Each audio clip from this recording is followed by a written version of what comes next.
শুরু করবেন let us no. মাথার উপর চাঁদ উঠেছে ওই, মাগো আমার শলক বলা কাজলা দিদি কই, পুকুর ধারে লেবুর তলে ঠোকায় ঠোকায় জনক চলে, ফুলের গন্ধে ঘুম আসে না একলা জেগে রই, দিদি কই।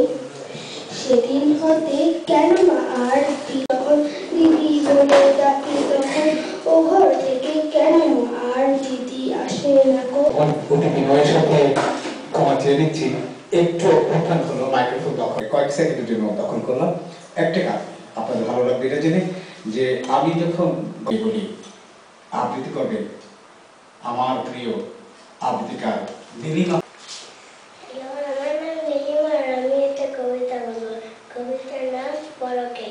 লোকে জানে বড় বলে বড় সে হয়, বড় হওয়া সংসারতে কঠিন ব্যাপার, সংসার সে বড় হয় বড় গুণ যায়, হিতাহিত না জানে মরা অহংকারে, নিজে বড় হতে চায় ছোট বলি তারে, গুণেতে হইলে বড় বড় বলে সবাই, নিজে বড় বড় যদি হতে চাও ছোট হোক তবে।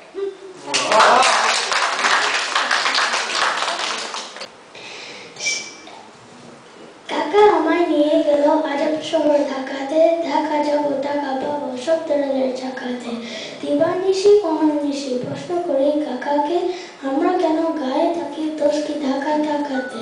আমি হব সকাল বেলার পাখি, সবার আগে কুসুম বাগে উঠবো আমি ডাকি, সূর্যি মামা জাগার আগে উঠবো আমি জেগে, হয়নি সকাল ঘুমো এখন মা বলবেন রেগে, বলে কি সকাল হবে না কো, আমরা যদি না জাগি মা কেমনে সকাল হবে, তোমার ছেলে উঠতে মাগো রাত পোহাবে তবে, উষা দিদি উঠার আগে উঠবো পাহাড় চড়ে, দেখবো নিচে কুমার শহর শীতের কাঁথা মোড়ে, কুমার সাগর বালু চড়ে নদীর মোহনায়, বলবো আমি ভোর হলো যে সাগর ছুটে আয়, ঝর্ণা মাসি বলবে হাসি খোকন এলি নাকি, বলবো আমি নয় খোকন ঘুম জাগানোর পাখি, ফুলের বনে ফুল ফুটাবো অন্ধকারে আলো, সূর্যি কি আছে তাই আমি টাইটেলটা এখনো দেই নাই, তো মনে মনে চিন্তা করেছি তাই।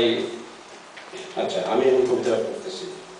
নাহি তাকাও ফিরে, সামনে তোমায় চলতে হবে যতই বাধা আসুক পড়ে, চলার পথে বাধা আছে তাই বলে কি থেমে যাবে, থেমে গেলে চলবে কি যে, সেই চলা যে হবে কবে। অনেকদিন আগের কথা এবং সেই কথাগুলো তুই তার ভিড়ে সময় তো কখনো থাকে না বসে, এ কথা সবাই তো জানে, তবু এসেছিলাম যদি এখনো দু একজন কবির কবিতা অবশিষ্ট আচারের মুখোশ, আমাদের মর্মের ব্যথা মিথ্যা প্রমাঞ্জনা করছে বেচা কেনা, হে কবি কেন তুমি দৃষ্টি মেলে এখন আমার সকল স্বপ্নের আধার, বড় সাত জাগে বারবার না হোক অন্তত একবার বলি, মলিন বদন খানি অলস করে হারিয়ে দিয়েছি তোমায় হে আমার জন্মভূমি।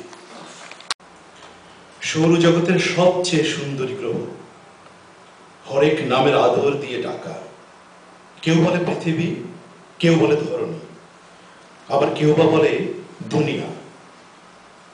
সদামাটির গন্ধ, নদীয়ার মহাসমুদ্রের ঢেউরাশি আমার বসত করে, সেই দুনিয়ার ঘরে আজ 194 সন্তান।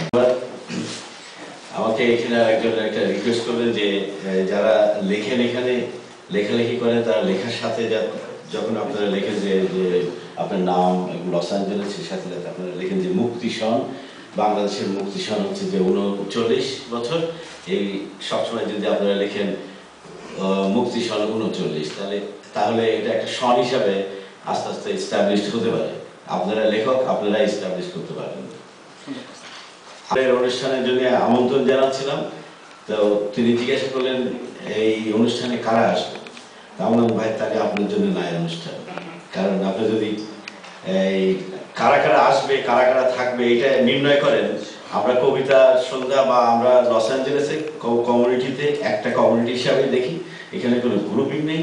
এটা গোপাল ওই লোকটা ক্যামেরাতে ঘুরে ঘুরে সাংবাদিকতা করে, মিথ্যা বানানে ভুল তথ্যে সংবাদ পরিবেশন করে, কমিউনিটিতে বিভেদ সৃষ্টিকারী ওই সাংবাদিক নিজেকে নিজেই নেতা বলে, পুলিশের সাবেক চামচা চুরি করে পালিয়ে এসে এদেশে ক্যামেরা হাতে ঘুরে ফিরে নিজেকে সাংবাদিক বলে, মঞ্চে উঠে লম্প করে, তাকে নেতা ডাকা হুঙ্কার ছাড়ে। শিশুর মুখের ভাষা কেড়ে নিয়ে নিজের অন্য বলে দাবি করে। সমাজের সেই সাংবাদিককে দেখলে আমার ভীষণ ভয় করে। আমার কবিতার নাম প্রশ্ন। ভগবান, তুমি যুগে যুগে দুধ পাঠিয়েছ বারে বারে দয়াহীন সংসারে। তারা বলে গেল ক্ষমা করো সবে, বলে গেল ভালোবাসো, অন্তর হতে বিদ্বেষ বিষ্ণাসু। বাণী ক্ষুরধার, বাণী মোর সাপে তব হলো দরবার, দুঃসহ দাহনে তব হে দর্পি তাপস, অম্লান স্বর্ণেরে মোর করিলে বিলস। মানুষের চেয়ে বড় কিছু নাই, নহে কিছু মহিয়ান, নাই দেশ কাল পাত্রের ভেদ, অভেদ ধর্ম জাতি। সব দেশে সব কালে ঘরে ঘরে তিনি মানুষের জ্ঞাতি। হেমর চিত্ত পূর্ণ তীর্থে জাগরে ধীরে, এই ভারতের মহামানবের সাগরে তীরে। হেথায় দাঁড়াই দুবাহ বাড়াই নবী নরদেবতা। আজ রবিবার, আজ 17 জানুয়ারি রবিবার সকালে যাব কিন্তু কবিতা শুনতে বিকালে। লস এঞ্জেলসের এই শহরের তার মাঝে কবিদের কবিতার প্রহর। আমাকে সাজিয়ে এই বৃষ্টিতে ভিজে সাহসের ভারে নিজেকে উপস্থিত করেছি মহামান্য কবিদের আসরে। এই সন্ধ্যার মাঝে নিজেকে সাজিয়ে কবিদের মাঝে নিজের সন্ধ্যার এই কবিত্ব প্রহরে। আমার এলোমেলো কবিতার আধুনিক বাগানেই রয়েছে বিস্তীর্ণ জীবনের ছোট ছোট গল্প। জীবনেরই নিঃশ্বাসে প্রশ্বাসে রয়েছে মুছে যাওয়া জিনিসের একান্ত কষ্ট মাধুর্য। থেকে এ সান্ত্বনা শেষ হবে কবি জানো আজ তুমি দুঃখ তুমি বেছে নিলে তুচ্ছ করে সুখ। পিছনের দিকে তাকাও যদি একবার, কমে আসবে যে তোমার হিমেল হাওয়ায় নত। ফিরে এসো কবিতা আমার কাছে, তুলে তুলে নাও তোমার সন্তান তোমার কাছে। বুঝি তাই তো এত লীলা ছল, বাইরে যাবে হাসির ছটা, ভিতরে থাকে মুখের জল। বুঝিব আমি, বুঝিল তব ছল না, যে পথে তুমি চলিতে চাও সে পথে তুমি চলো না। উনি মহান নেতা জ্যোতি বসু কলকাতায় রবিবার সকালে পরলোক গমন করেছেন। আজকে এই কবিতাটা ওনাকে উৎসর্গ। বলবীর চির উন্নত মম সেই ঋণে হারি আমারই নত শিরই শিখর হিমাদ্রি। বলবীর বল মহাবিশ্বের মহাকাশ ছাড়ি, চন্দ্র সূর্য গ্রহ তারা পারি, পুলক দুলক গোলক ভেদিয়া খোদার আসর আলোতে ছেদিয়া উঠিয়াছে চির বিস্ময় আমি বিশ্ববিধাত্রী। কুটকুটে কালসে ঘুটঘুটে আধারে, অশ্বথ বট গাছে পা দুটো উপরে। দেহখানা ঝুলে থাকে, চেয়ে থাকে সুদূরে, চোখ মুখ দেখে যেন মনে হয় ভুতুরে। যদিও পারেননি, কারণ আমরা শ্রেণীহীন সমাজে বিশ্বাস করি না, হয়তো প্রাণের উদ্ধার নিতে চাই সেই সেন্টিমেন্টটা, কিন্তু আসলে আমরা ভীষণ রকমভাবে বিমুখ সেই শ্রেণীহীন বৈষম্যের চিরকাল ছিল, এখনো আছে। তবু তিনি নির্মাতা, প্রিয় মানুষটি গত হয়েছেন, অন্য লোকে পৌঁছে গেছেন, তার আত্মার প্রতি আমাদের শ্রদ্ধাঞ্জলি। আমরা সেই শ্রদ্ধাঞ্জলি 1 মিনিট, অন্তত 1 মিনিট নীরবতা পালন করি। দাঁড়ানোতে লাগবে না, দাঁড়ানোর রীতিনীতি আজকাল চলে না, মোমেন্টারি আমরা নীরবতা পালন করতে পারি 1 মিনিট।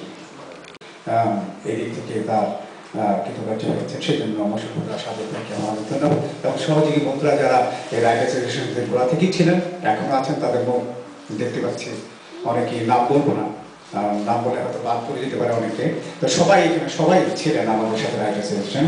অনেকে এক্সিকিউটিভ কমিটি মেম্বার আছে, যেমন দেখছি আপনারা উচ্চারণের জন্য বাচ্চাদেরকে নিজেদেরকে কেউ মনে করেন না যে আমার উচ্চারণ ভালো না, ও কি জানে, নো ও জিনিসটা বাদ দিন।